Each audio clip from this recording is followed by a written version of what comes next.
positive identification po, unique identification. Infallible means of identification, meaning to say it is incapable of error. Absolute perfect identification.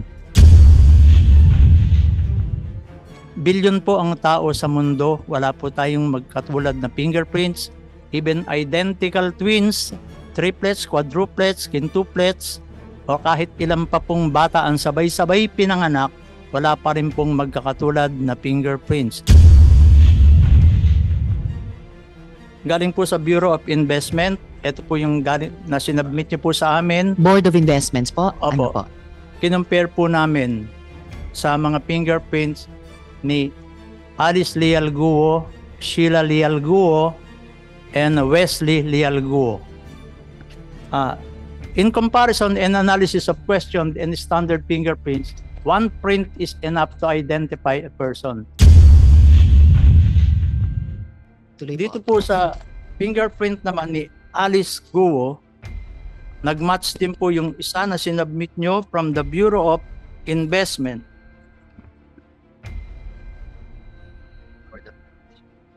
Ito po, yung sinubmit nyo po from Bureau of Investment. Board of Investment po, Okay. Doctor. At ito po yung kay Alice Leal Guo, nasa amin pong master files. Nakakuha po kami ng 11 points. Yun naman po sa pagtatanong nyo, para ma-confirm po natin ang kanyang identity, meron po kaming enlarged photograph ng fingerprint ni Alice Guo na compare po namin doon sa fingerprint na alien fingerprint card na March 28, 2006. Na-compare po namin. Nakakuha po kami ng 18 identical bridge characteristics.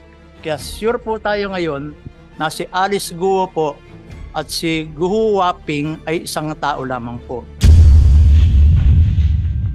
Alright. The chair will also rule on the motion to subpoena a certain number of invited resource persons.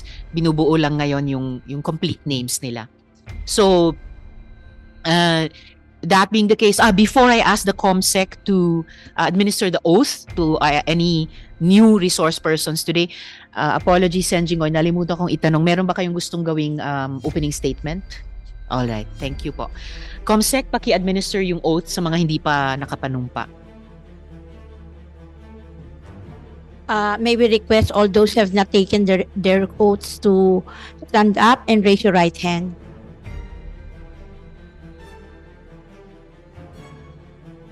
Do you swear to tell the truth, the whole truth, and nothing but the truth in this public hearing investigation? Please sit down. Thank you. Thank you, resource persons, at salamat din po, COMSEC. Let's begin please this morning with the NBI. Thank you. So, Attorney Magno, Assistant Director. Good morning, Madam Chair. Good morning, sir. At sa inyong bureau, marami pong salamat muli sa maagap nyong pagtugon doon tungkol sa fingerprints na minatch nyo sa pagitan ni Guo Huaping at saka Alice Leal Guo, proving your bureau proving that they are one and the same person. Alam nyo po, may ilan po na may duda pa sa authenticity ng findings ninyo. Sa interview sa media ng abogado ni Mayor Alice, sabi niya baka kailangan pa daw ng third party verification. Can you make an official report on your findings, Assistant Director? Unang-unang po sa lahat, mula po sa aming director ay maraming salamat din po sa ating mga senador at sa itong committee na to, Madam Chair, sa pagtitiwala at sa aming ahensya, Madam Chair. Kasama ko po ngayon dito, Madam Chair, ang ating Chief Dactyloscopy upang maipaliwanag niya po ang kanyang ginawa dito sa pag-examine o pagsusuri sa mga fingerprints ng nila Mayora at ng iba pa pong tao. Nandito po si Dr. Kahanding, ang aming hepe po ng dactyloscopy upang ipaliwanag. Maraming salamat po, Madam Chair. Salamat, Assistant Director. Dr. Kahanding, opo, head ng dactyloscopy unit. Kayo po yung nagsagawa ng scientific examination at matching. Please proceed, sir. To the honorable members of the committee, good morning to everyone. This morning, we will reveal to you the result of your request for comparison and analysis of fingerprints submitted to your end by the Bureau of Investment to be compared to the fingerprint records in our master files. Before I reveal, I would like to tell you that this identification is a unique identification given to us by the Almighty. Ito po ang identification ng tao by means of skin patterns. Sa tao lang po binigay ng Diyos yan. Yan po ang dermatoglyphics. Science deals with the study of skin patterns. Sa 4 branches po niyan, meron po tayong dactyloscopy sa daliri, chiroscopy sa palad, and podoscopy sa talampakan at ang poroscopy po sa sweat pores. Ngayon, dito po ngayon tayo sa dactyloscopy. Dactyloscopy, it is positive identification po, unique identification, infallible means of identification, meaning to say it is incapable of error, absolute perfect identification. And our result is bounded by the 3 dogmatic principles of fingerprints. We have the principle of constancy or the principle of permanency, meaning to say that fingerprints are immutable, perennial, and individual from the beginning of the 3rd month of the embryonic period until decomposition sets in after death. Kaya po, Dr. Kahanding, yung fingerprints nung batang o menor de edad na Guo Huaping dun sa application para sa Special Investors Resident Visa nung kanyang ina ay kaya niyong ikumpara dun sa adult fingerprints Opo. nung Alice Leal Guo. Opo. Okay po. Kasi hindi po siya magbabago from mula nung pinanganak po tayo hanggang ngayon. Size lang po ang magbabago. Wala pong pagbabago yun. We have also the principle of variation, meaning to say that no 2 prints of different person nor the neighboring fingers of the same person has ever been found to be identical in all respects. Bilyon po ang tao sa mundo, wala po tayong magkatulad na fingerprints, even identical twins, triplets, quadruplets, quintuplets, o kahit ilan pa pong bata ang sabay-sabay pinanganak, wala pa rin pong magkakatulad na fingerprints. Kahit yung isang tao po, sa 10 daliri mo, wala pa rin pong magkakatulad dyan. Kaya yan po ang unique identification natin. And we have also the principle of infallibility, means that man's fingerprint cannot be forged. You can alter your signature, your handwriting, you can forge your handwriting, but you cannot forge your fingerprints. Katunayan po, ang China po ang isa sa pioneer ng fingerprint identification, yung Emperor Tenzin of China, 246 BC, siya po ang nag-introduce ng fingerprint. Ginagamit po yan in signing of contracts, documents, signature. Yan po ang best signature na hindi mapo-forge. Kaya po sa findings namin, we are 100% sure na tama po at tinatanggap po ang findings ng NBI ever since sa lahat po ng court dito po. Okay, I will present to you first. Ma'am, So sabi niyo, Doctor, ever since tinatanggap ang findings ng NBI Opo. sa lahat ng korte na hindi humihingi ng third party independent investigation yung mga korteng Opo. iyon. Salamat po. Please proceed. Ito po yung sinubmit nyo sa amin na galing sa Bureau of Investment. Galing po sa Bureau of Investment. Ito po yung galing na sinubmit nyo po sa amin. Board of Investments po? Opo. Ano po? Kinumpare po namin sa mga fingerprints ni Alice Leal Guo, Sheila Leal Guo, and Wesley Leal Guo. In comparison and analysis of questioned and standard fingerprints, one print is enough to identify a person. Because in comparison and analysis, we are not only after the fingerprint pattern, but we are after the exact location and position of the characteristics found inside the fingerprint pattern. Yun, kung nakikita niyo po yung mga numbers na yan na clockwise, yan po yung mga characteristics. Kung tatanungin niyo po, how many identical characteristics are required in order to conclude that a question and standard fingerprints belong to one and the same person? Dito po sa Pilipinas, ang ginagamit po natin, 10 identical ridge characteristics. Ang sinusundan po natin, yung People versus Marciano Medina, the first case in the Philippines wherein fingerprint was used as evidence and accepted in court. Apo. Ito po ang Kailan po yung photograph. kasong iyon, Doctor? Po, Kailan po yung kasong iyon ng Mariano 1932 Medina? po. So almost 100 years ago. Opo. Salamat Nasa po. Philippine reports po siya. Ito po ang enlarged photograph ng fingerprint ni Wesley Go. Ni Wesley po. Wesley Leal Go. Kinumpare po natin. Ito po yung galing sa Board of Investment na pinadala niyo po sa opisina namin. Nag-match po siya dito sa fingerprint namin sa master files. Nakakuha po kami ng 17 identical characteristics. Kaya sigurado po tayo, 7 than 10. Sorry po. Yes, hindi lamang 10, 17. Opo. Tuloy Dito po. po sa fingerprint naman ni Alice Guo, nag-match din po yung isa na sinubmit nyo from the Bureau of Investment.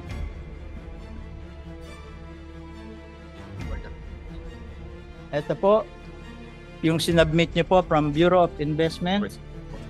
Board of Investment po, Okay. Doctor. At ito po yung kay Alice Leal Guo na sa amin pong master files. Nakakuha po kami ng 11 points.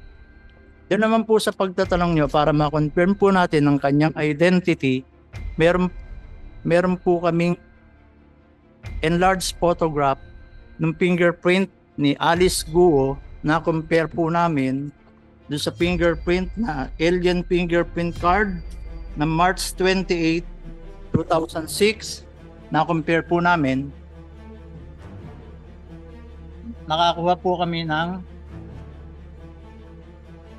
18 identical ridge characteristics. Kaya sure po tayo ngayon na si Alice Guo po at si Guo Waping ay isang tao lamang po. Si Wesley, ganun din po. Si Wesley Guo at si Guo Xiang Dian ay isang tao lang po. That's the end of our presentation. Thank you very much. Maraming salamat po, Dr. Kahanding. So, hindi lamang pala yung totoong identity ni Alice Leal Go ay napatunayan ninyo na pareho siya kay Guo Huaping, pati po yung identity ni Wesley Leal Guo na siya yung totoong, yung Chinese name niya. And both by more than the 10 required characteristics, kundi by 18 kay Mayor Alice Guo at by 11 po ba? Or 17? 11 po. 11 kay Wesley Leal Guo. So siguro, may mahahanap pa bang May mahahanap pa bang third party verification na magdi-dislodge dun sa findings nyo? Kung meron po kayong isasubmit pa, pwede po namin examinin anytime. Sige po. Magtatanong ang komite kay Emperor kung Opo. meron pa silang mas Opo. matibay pa Emperor sa Tengshi findings po nyo. of China. And First ruler in China. yes, 300 Yes, plus Opo. years before Christ. Maraming salamat po, Opo. Dr. Salamat din po sa pagtitiwala sa NBI. Hindi po talaga maitatatwa yung ipinakita nyo po sa amin. Salamat po. Ngayon, meron din naman pong lumabas sa nakaraang hearing at galing din po sa NBI na may isa pang Alice Guo na ka-birthday at kalalawigan ni Mayor pero ibang-iba ang mukha. Ano na po ang status ng investigation nyo tungkol dito? If I could go back to the Assistant Director Magno. Or si Dr. Kahanding din po ba iyon? Okay. Assistant With Director. regards po doon sa paghahanap sa kanilang mga address, ay binigay po natin yan sa trabaho sa ating organized crime division po natin. At kung pahintulutan nyo po, ay nandito po sila para ibigay po sa inyo ang tamang report. Yes, please, Assistant Director. Kasi concerned po ang komite kung kumusta na ba yung isang Alice Guo na yan at nasaan na ba siya at anong kanyang kinalalagyan. Bago po sana Madam Chair, si Dr. Kahanding daw po sana i-report niya rin po yung paghahalin tulad doon sa isang Alice Guo at kay Mayora Guo kung pahintulutan niya. Madam Chair. Yes, bago yung si Dr. ulit, si Nancy. Just clarification lang, Madam Chair. Kasi parang may nabasa ako news article na 4 yung Alice Goo. 4 po ba or 2 yung nag-a-appear na of the same name? Ilan na po ba ang na-identify na Alice Guo ng NBI, Assistant Director Magno? Madam Chair, meron po kasing lumabas na the third Alice Guo. Ito po ay ang binigay na report ng aming director. Ang ibig niya lang pong sabihin ay isinalin tulad niya po na ang isang Alice Guo ay yung Mayora Guo at yung pangalang Alice Guo at yung sumunod po ay yung pong nahanap namin sa aming files na isang Alice Guo na may kakaibang larawan po sa kanyang certificate, Your Honor. So, dalawa lang po. Dalawa lang po. Thank you, Madam Chair. Salamat, Sen. Nancy. So, Dr. Kahanding, yung presentation nyo sa pagkumpara nyo ng fingerprints ni Alice Guo o Guo Huaping at yung isa pang Alice Guo na nasa NBI files. Mapapatunayan po natin na yung clearance applicant po na Alice Leal Guo na nag-apply ng NBI clearance noong November 3, 2005 ay iba po sa Alice Guo na tinutukoy na si Mayor. Malayo po yung fingerprints niya. Pwede ko pong ipakita sa inyo. Sa pattern pa lang po, ibang-iba na. Malayo po. Hindi po siya yon. Pero dun sa comparison naman po natin ng fingerprints dun sa ating alien card, dito po, nakakuha po tayo ng maraming puntos. Saan ang fingerprint? Yes, Sen. Jinggoy. Saan ang fingerprint ni Mayor dyan? Ito po. Yung isa? Ito po yung isang Alice Guo na nag-apply ng NBI clearance noong November 3, 2005. po. Nauna pong nag-apply ito. Alright. Kailan na sinabit yung fingerprint ni Mayora? Ito po, 2006 po.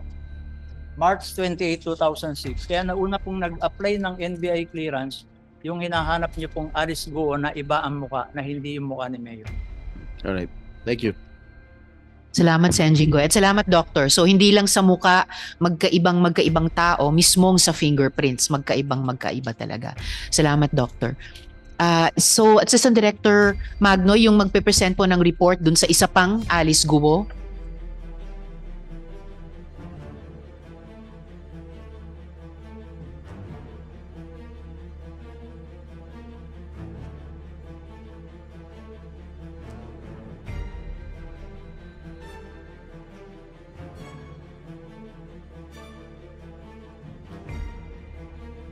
Good morning, Madam Chair. I'm Special Investigator Edgardo Cada. Our team was dispatched on the 26th of May to verify the Alice Guo na nag-apply po ng NBI clearance. And then based on the open source, the only Kalanchawa Street appearing on the internet is located in Project 4. Instead, since the clearance did not indicate whether it at the barangay, we immediately proceeded to Project 4, Madam. And we found out that the actual resident of 138 Kalanchawa Street is our spouses Perry and Josefina Publico, and they claim that they lived there for about 60 years. 60 years po. Yes po. So way before yung 2005 They are application date. resident of that place for about 60 years. And they never met Alice Leal Goo.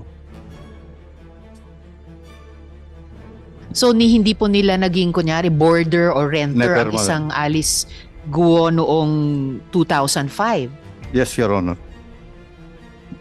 So ano po ba yung Alice Leal Guo? Siya po ba ay one size fits all na pangalan na pwede na lang applyan ng clearance?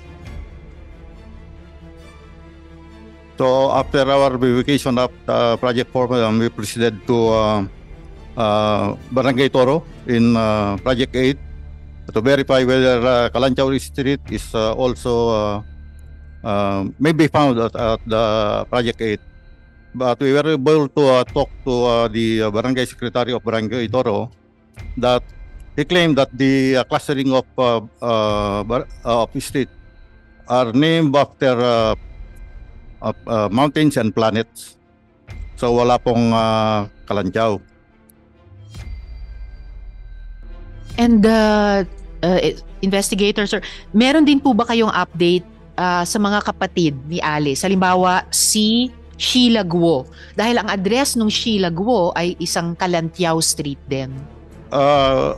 Nag-try din po kami, madam, pero based on the certification issued by the several barangay chairmans, ma'am, barangay chairman of Baisa, which is also on Project 8, barangay chairman of Barangay Toro, and barangay chairman of Sangangdaan, there appears no Alice Goo, Wesley Go, Amelito Go, and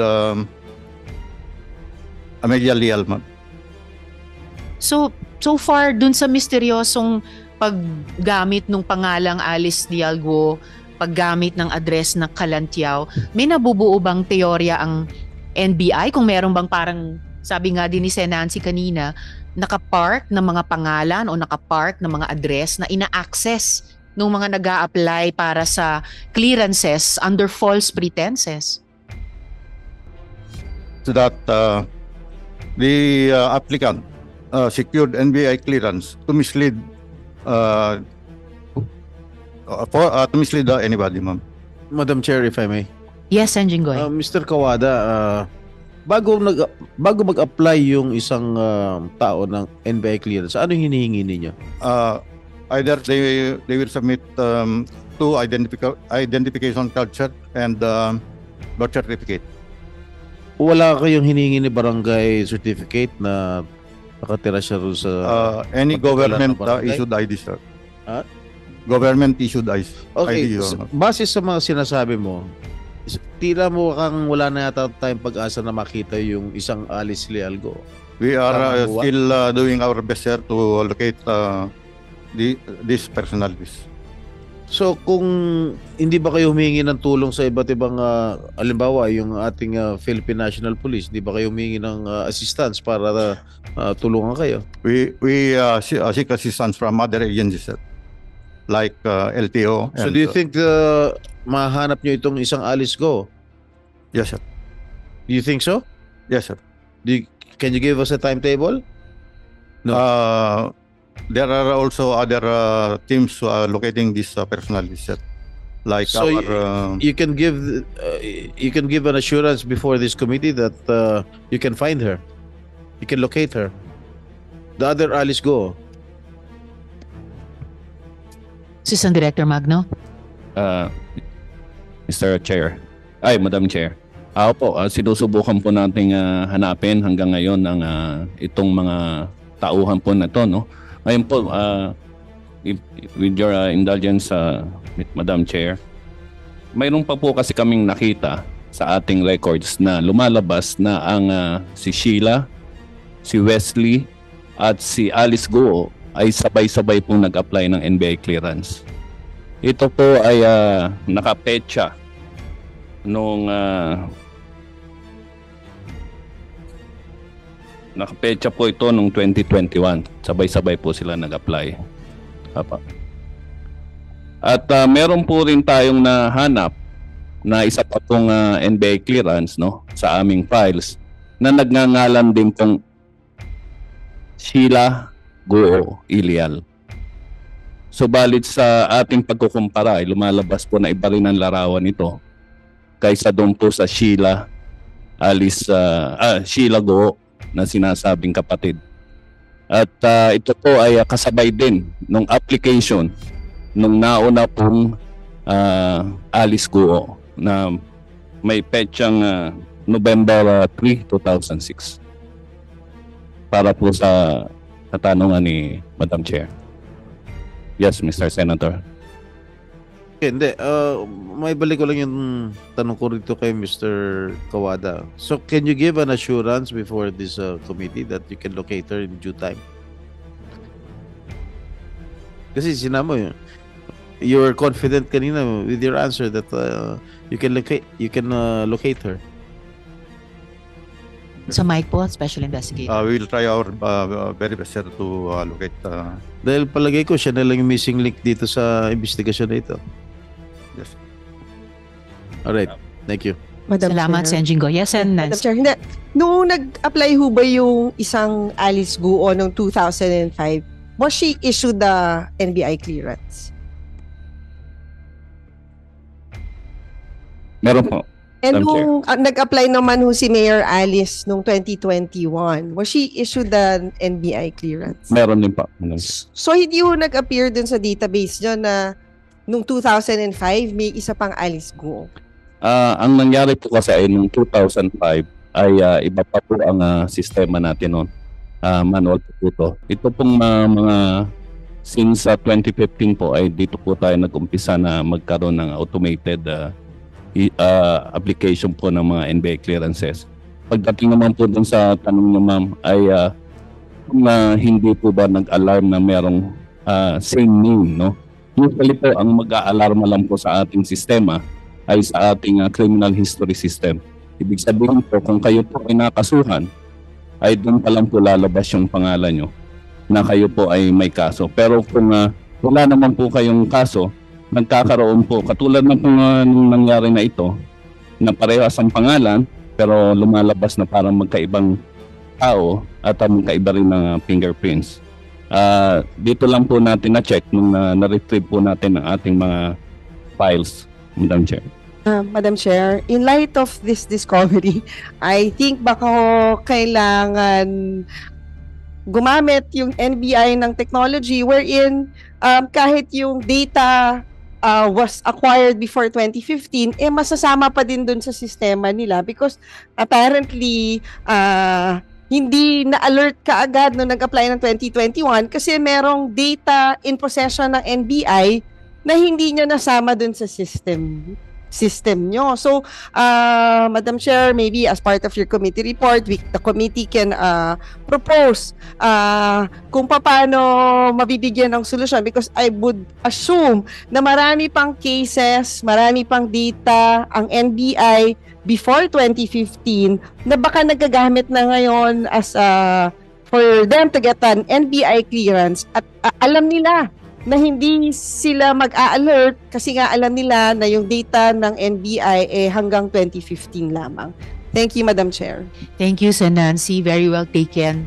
Isasama po Salamat natin po. iyon sa recommendations sa committee report. At sana mauna na rin magsimulang kumilos ang NBI para linisin lahat ng datos even from the manual system pre-2015. Lalo na dahil sa lumalabas sa investigasyong ito.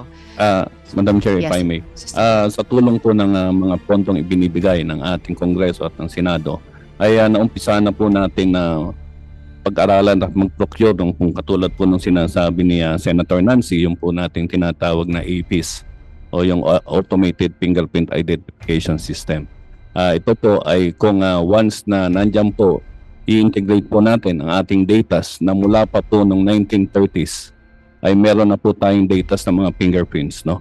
So ito po ay yung matagal na nating pinapangarap at sa tulong ng ating presidente at ng Kongreso po ngayon ay sinisimulan na po natin yan. Malaki po ang naibigay na pondo ng administrasyon ng nakaraan at sa ngayon po. At yan po ay pasasalamat din ng NBI at nag-umpisa na po tayo na ma-automate ang ating fingerprint, ang ating national clearance system, Your Honor. Salamat, Assistant Director. Paki-keep updated ang Kongreso dun sa paggamit nyo ng budget na iyan at paano kami patuloy na makakasuporta dito sa hinihingi naming paghihigpit pa ng pag-monitor at paggamit ng datos at ng database ng NBI, lalo na laban sa identity theft at saka mga krimen. Additionally lang po, yung isang Sheila Leal Guo, na-locate nyo na rin po ba? Hinahanap na rin po, Madam Chair. Parehas din po yung address nila na ibinigay, yung number 83 Kalanchaw. So, katulad po nung naunang report ay non-existent sila doon sa lugar na yon. So, hinahanap po natin sa pamamagitan pa ng ibang pamamaraan po. At dahil lumalabas na parehong kaso dun sa Alice Leal Guo, Sheila Leal Guo, na merong iba pang mga individual na may ganung pangalan, meron din ba kayong ang NBI na suspetsya na pati yung Wesley Leal Guo ay merong isa pang Wesley Leal Guo na maaring ganun din ang address sa Kalantiao Street? Sa kanila pong application, yung bago po, no, Bamban na po yung pero chinecheck po namin ngayon yung database. So far po kasi yung Sheila pa lang po yung nakuha namin. Yung Wesley po, hinahanap po namin. Salamat. The committee would appreciate, Assistant Director, yung update dyan. At siguro, kasi kung pati yung Wesley Leal Guo ay merong isa pang Wesley Leal Guo, so parang yung identity theft, hindi lang talaga solong enterprise, baka clustered, no? Group na identity theft. So may dagdag na implikasyon pa rin yun sa atin. Opo, tama po kayo. Katulad din po nung nabanggit ni Senator Jinggoy na parang lumalabas po na ito ay isang systematic scheme na katulad po nung na pwedeng magamit sa pagnanakaw o pag-assume ng ibang identity ng mga kababayan po natin. Salamat po, Assistant Director. So, yung isa pang synonym ng systematic ay syndicated. So, susundan po ng komite with interest yung efforts po ng Bureau. At salamat po muli. I'm really hoping for a continued fruitful relationship ng aming komite sa NBI. Salamat po. Madam Chair, if I may. Yes, Sen Jinggoy. Thank you, Madam Chair. Siguro pwede natin tanungin ng Bureau of Immigration ulit kung itong mga binanggit ng mga personalidad ay kung meron silang record na nakaalis dito sa ating bansa o whatever. Yung ating pong resource person kanina na lumapit for the Bureau of Immigration. Yes, Senator. Yes, Sorry, hindi po kami. Attorney Arellano, the question please of Sen Jinggoy.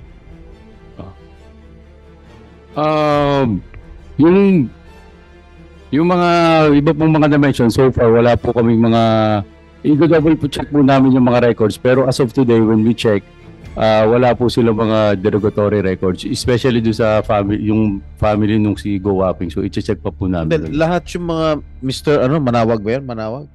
Ano pangalan mo? Attorney?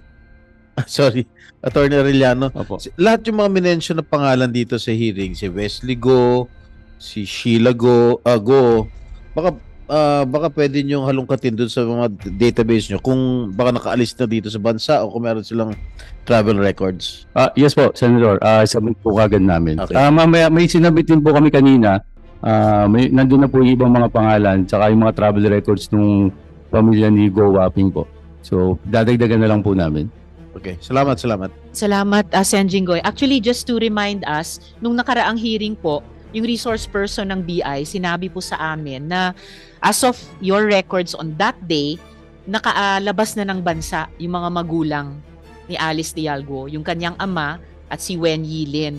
So ang na-ascertain lang in the last hearing was sina Mayor Alice Guo at yung kanyang mga kapatid ay nandirito pa. So paki-update na lamang po ang komite kung yung silang magkakapatid kasama si Mayor Alice Guo ay nandito pa sa Pilipinas as tinatanong ni Senate President Pro Tempore. Yes po, Senator.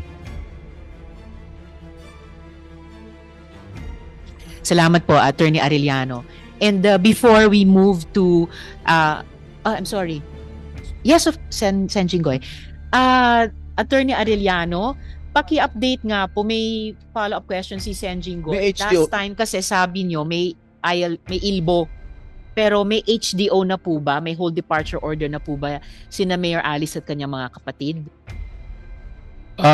Sa ngayon po wala pang ang meron po kami naka-alert pa lang po pero wala pa pong HDO kasi wala pa po kasi silang criminal case at saka wala pa rin po silang immigration charges pa po, wala pa po. So sa ngayon naka-alert na lang po sa amin. Kung nakaalis na ng bansa yun, ano gagawin natin? Naka-alert na po siya sa amin sa airport saka sa mga subport, so we'll make sure po na hindi po sila makakaalis. Lalo na po kung maglalabas na po ng contempt order ang Senate, lalong may basis na po kami lalo para. Alert, attorney. Ano ibig sabihin pag-alert?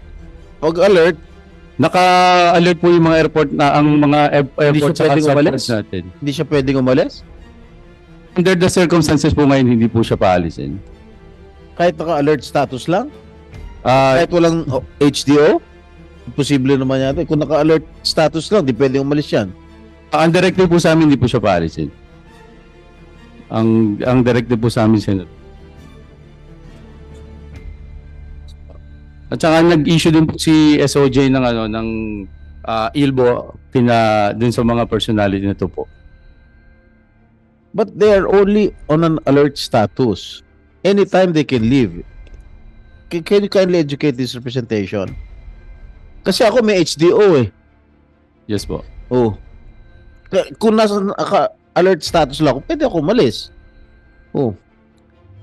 Kung naka-ILBO po, legally, pag naka-ILBO, ang duty po ng BI is to inform yung mga law enforcement agencies na interested dun sa tao to inform this person na this person is trying to depart the country, and kung wala po kami makukuha ang warrant of arrest, hindi po namin pwedeng pigilan under the rules.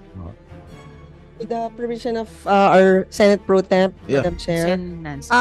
Because I think kailangan natin ng court order for a hold order, para hold departure order. So, meron na ho bang government agency na humihingi sa korte ng HDO? Meron po ba among our resource persons? Or additionally, Attorney Arellano, kapag napirmahan na po yung citing in contempt sa Liaguo's siblings and other persons, at in effect, matitrigger na yung pag-issue ng warrant of arrest from the Senate, hindi po ba yon may effect din ng hold departure order? Magkakaroon po ng effect ng hold departure po yun kung mag-i-issue po ang Senate ng warrant of arrest sa kanila po. Saka additionally po, Attorney, di ba may kaso na ang DOJ kay Mayor Alice Guo and others para sa qualified trafficking in persons? Hindi po ba effect yon ng... excuse me, Attorney, I'll ask the DOJ, USECT, hindi po ba yung paghain ninyo ng human trafficking case laban kina Mayor Alice Guo, may epekto na rin ng hold departure order? Ma'am, the ILBO po was a result of the filing of the case against Mayor Guo. So presently, we are constrained to be limited only to the ILBO as pursuant to jurisprudence. If you remember, there was jurisprudence back during the time of Pinoy when President Jammeh attempted to flee, and the Supreme Court ruled that any attempt to restrain the travel of people who are pending preliminary investigation is unconstitutional. So presently we are limited only to the ILBO. However, should the DOJ find probable cause to indict Mayor Guo or the other respondents, we will immediately apply for a hold departure order from the court. Salamat, USECT. Yusek, I understand it is only the courts who can issue the hold departure order. So kung may kaso, you will apply from the courts? That is correct, Mr. Senator. Once Ngayon at wala pang kaso, may ano bang kaso? Ano mga kaso na file na? a preliminary investigation pa lang po. PI pa lang? Once ma-indict po kahit sino respondents, pwede na po kami mag-apply ng hold Now, departure if we issue a warrant of arrest, if the Senate issues a warrant of arrest, are you going to apply HCO from the court? I'm not a lawyer, so kindly educate me. Ang hold departure order, the basis of that is a criminal case, Your Honor. But we can coordinate with the Bureau of Immigration to ensure that the warrant of arrest is sufficient basis to restrain the travel of anyone who's subject to the warrant of arrest. All right, thank you. Thank you, Sen Jinggoy. At salamat din sa DOJ at sa BI sa ganung assurance sa committee ito na once ma-issue yung warrant of arrest ng Senado, it will trigger an HDO. Salamat po para doon. Before we go to PAGCOR, for clarity, I wish to reiterate the persons cited in contempt and the persons to be issued subpoena. So the persons cited in contempt are Alice Guo or Guo Huaping, Nancy J. Gamo, Dennis Cunanan, Wen Yi Lin, Simon L. Guo, Jian Zhong Guo, Wesley Guo, and Sheila Guo. The chair of this committee is ordering the arrest of the person cited in contempt to be submitted to the SP for his signature.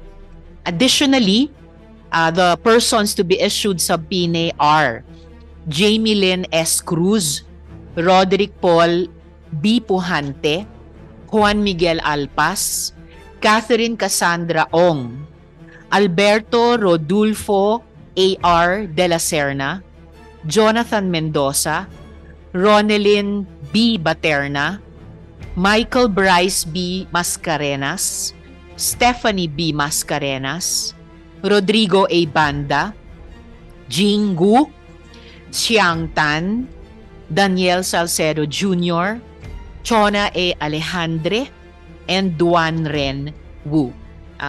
Once more for the record, Sen Nancy. Yes, I second the motion, Madam Chair. Thank you, Sen Nancy, for the seconding and hearing no objection. Once more for the record, I so rule.